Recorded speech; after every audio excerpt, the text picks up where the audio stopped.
Well, good morning, Father's House. It's good to see all of you, or I guess I don't get to see all of you, but thank you once again for joining us on our Sunday morning video service. I don't have a lot to cover today.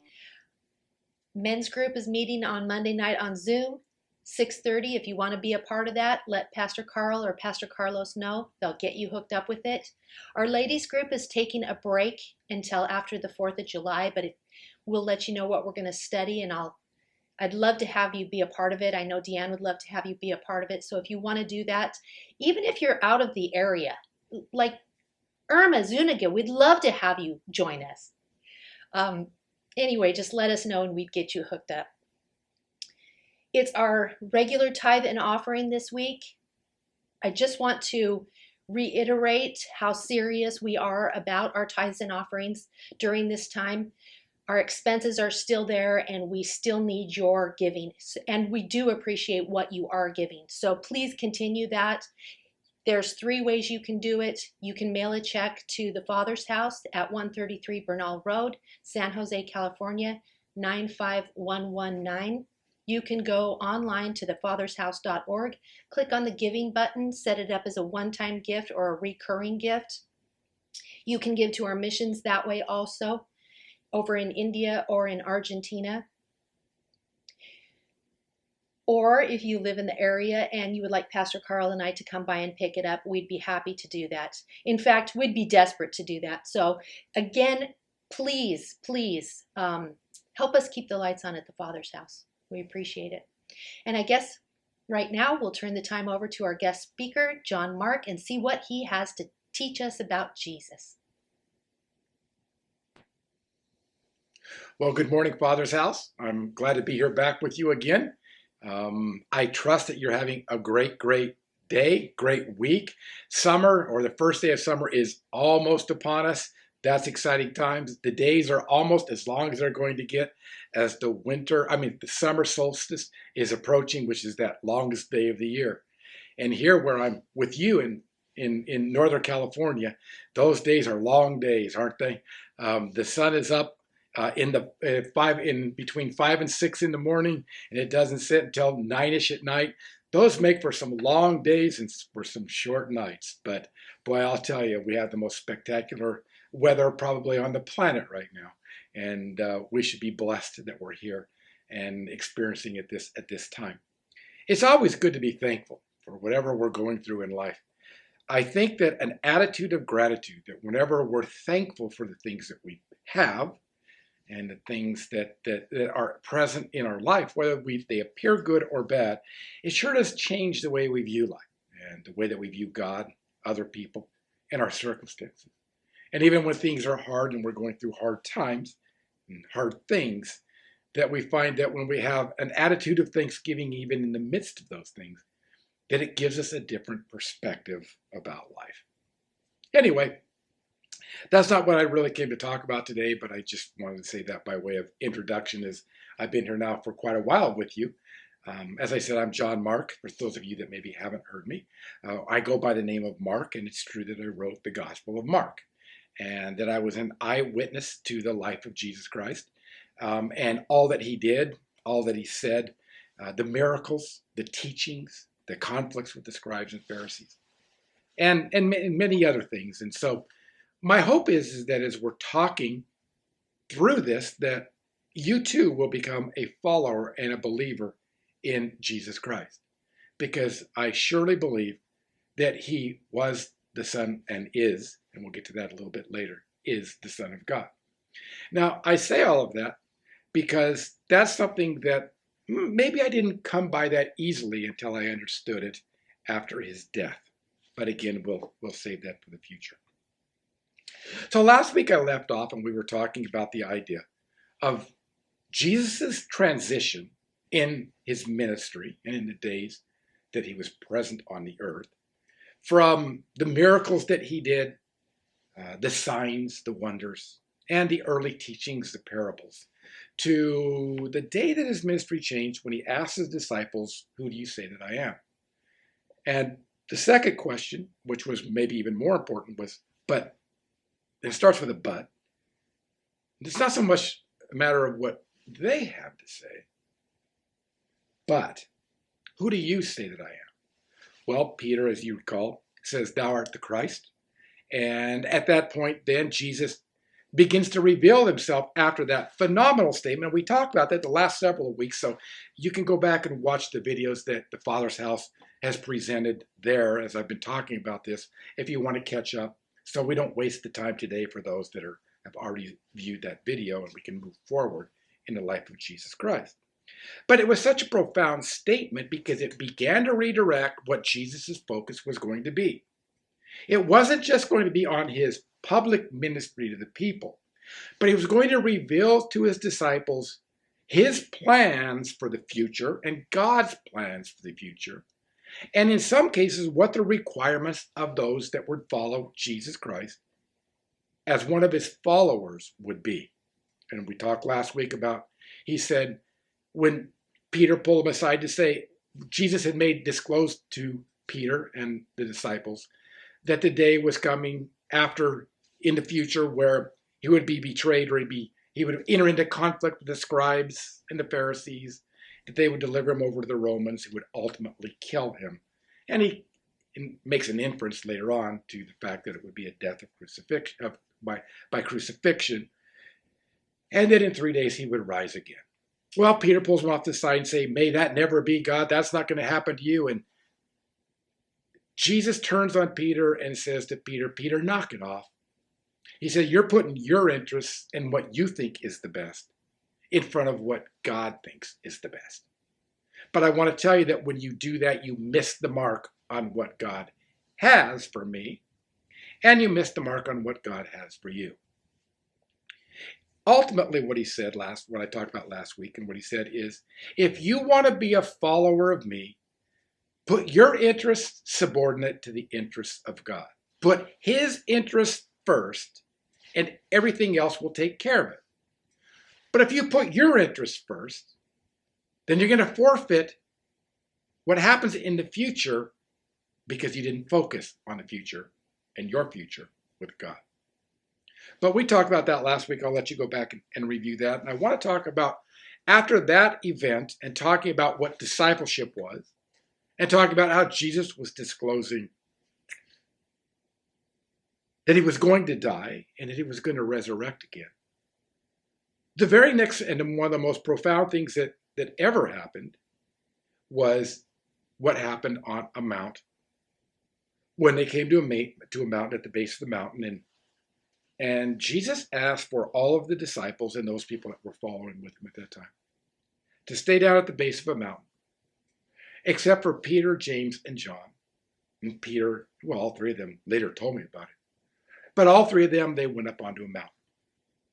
And while they were up on the mountain, and we were all down at the bottom of the mountain waiting, it's almost like and it was very similar to when Moses went to the mountain with God, where God gave him the 10 Commandments.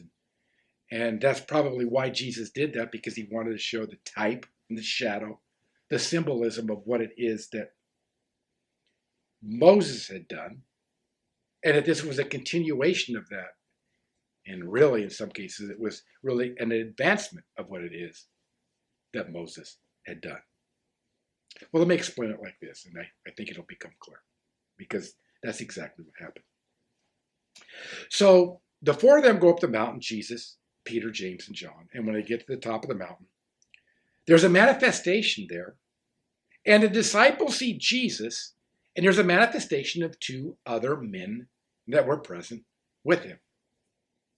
The first one was Moses, and the second one was Elijah. So the first one, Moses, was the giver of the law.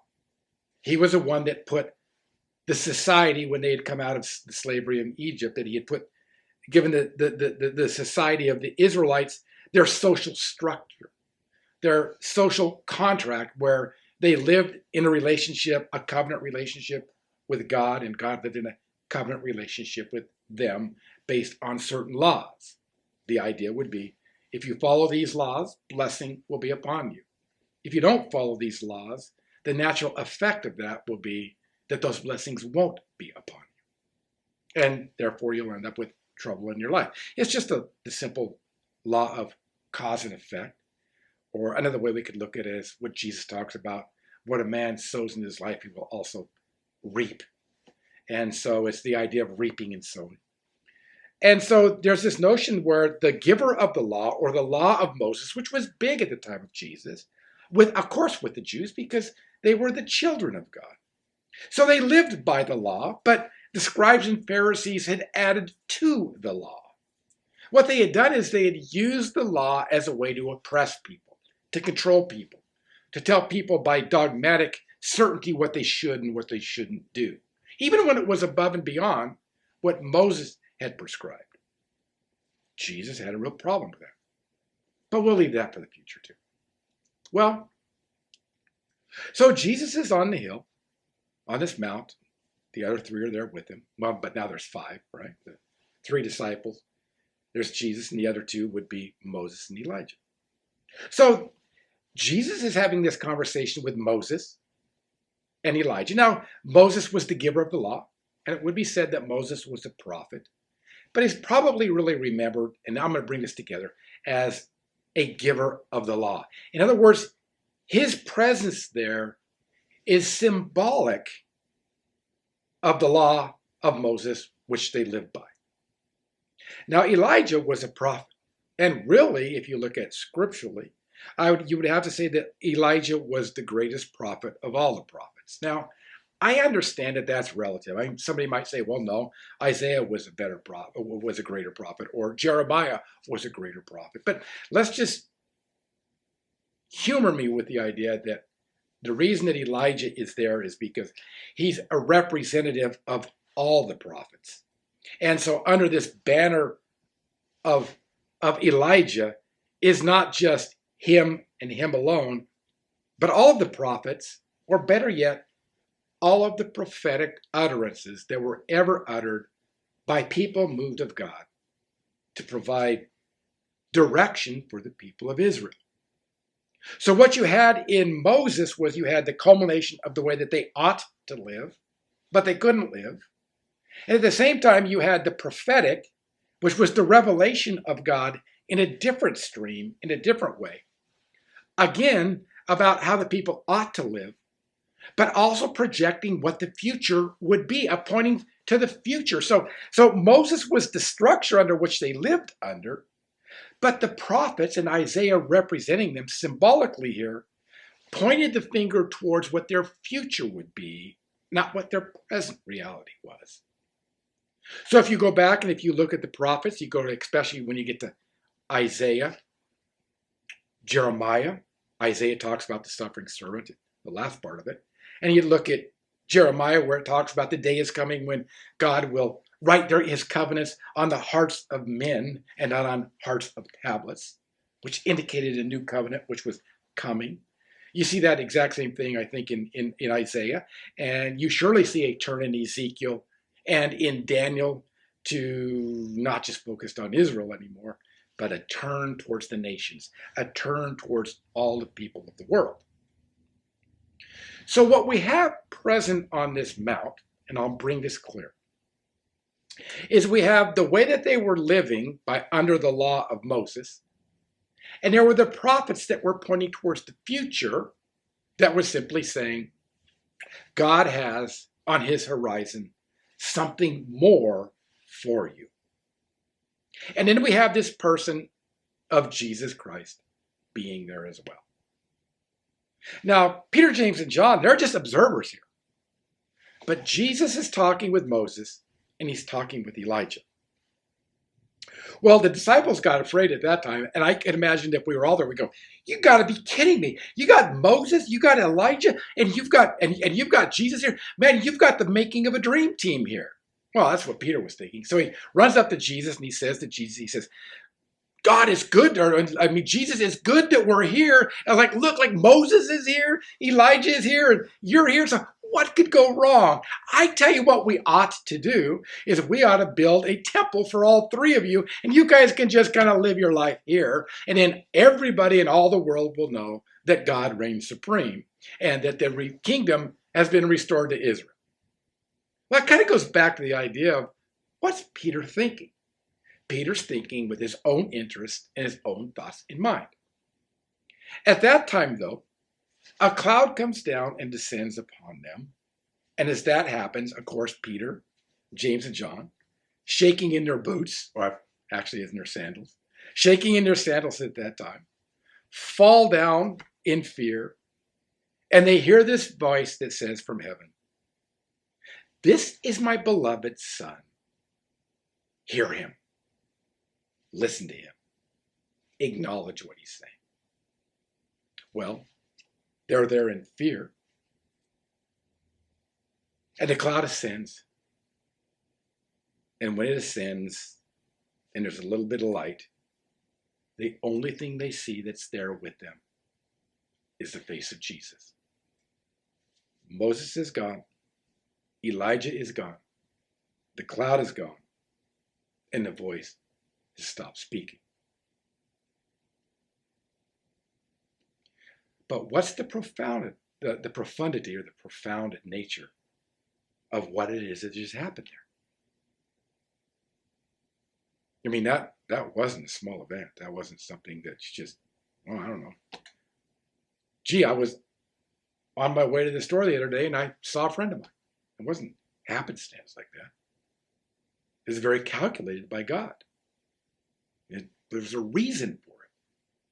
And I want to suggest to you it was as big of a reason and as big as an event as when he turned to his disciples and said, "Who do you say that I am?" And he was the Christ.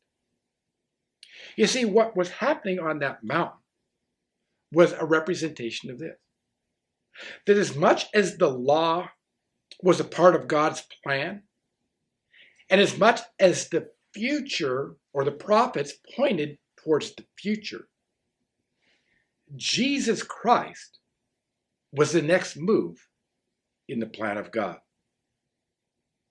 That what happened in Moses, who was prior to the prophets, by and large, to Elijah, and what happened in the prophets after Moses, all pointed to the future in Jesus Christ.